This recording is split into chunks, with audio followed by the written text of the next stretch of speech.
There was a time when British Olympic medal winners became household names because there were so few of them. But the 67 medals at this year's Games in Rio and 147 at the Paralympics meant that the GB medalist reception at Buckingham Palace was a crowded and happy event. Throughout the Commonwealth, there were equally joyful celebrations. Grenada, the Bahamas, Jamaica and New Zealand won more medals per head of population than any other countries.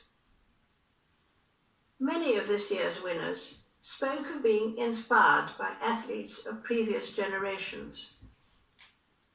Inspiration fed their aspiration, and having discovered abilities they scarcely knew they had, these athletes are now inspiring others.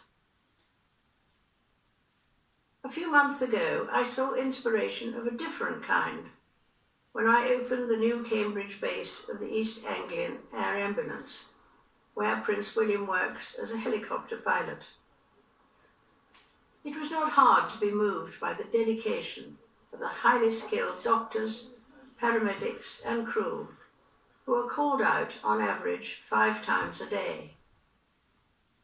But to be inspirational, you don't have to save lives or win medals. I often draw strength from meeting ordinary people doing extraordinary things. Volunteers, carers, community organisers, and good neighbours. Unsung heroes whose quiet dedication makes them special. They are an inspiration to those who know them, and their lives frequently embody a truth expressed by Mother Teresa, from this year Saint Teresa of Calcutta. She once said, "Not all of us can do great things, but we can do small things with great love." This has been the experience of 2 remarkable organisations, the Duke of Edinburgh's Award and the Prince's Trust, which are 60 and 40 years old this year. These started as small initiatives, but have grown beyond any expectations and continue to transform young people's lives. To mark my 90th birthday, volunteers and supporters of the 600 charities of which I have been patron came to a lunch in the Mall. Many of these organisations are modest in size, but inspire me with the work they do. From giving friendship and support to our veterans, the elderly or the bereaved, to championing music and dance, providing animal welfare, or protecting our fields and forests. Their selfless devotion and generosity of spirit is an example to us all. When people face a challenge, they sometimes talk about taking a deep breath to find courage or strength. In fact, the word inspire literally means to breathe in. But even with the inspiration of others, it's understandable that we sometimes think the world's problems are so big that we can do little to help.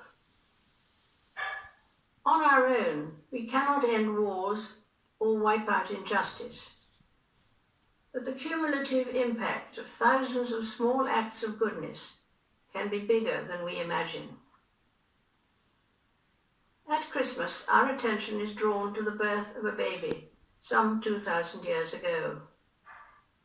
It was the humblest of beginnings, and his parents, Joseph and Mary, did not think they were important.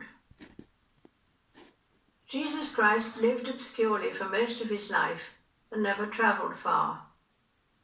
He was maligned and rejected by many, though he had done no wrong. And yet billions of people now follow his teaching and find in him the guiding light for their lives. I am one of them because Christ's example helps me see the value of doing small things with great love, whoever does them, and whatever they themselves believe. The message of Christmas reminds us that inspiration is a gift to be given as well as received, and that love begins small but always grows. I wish you all a very happy Christmas.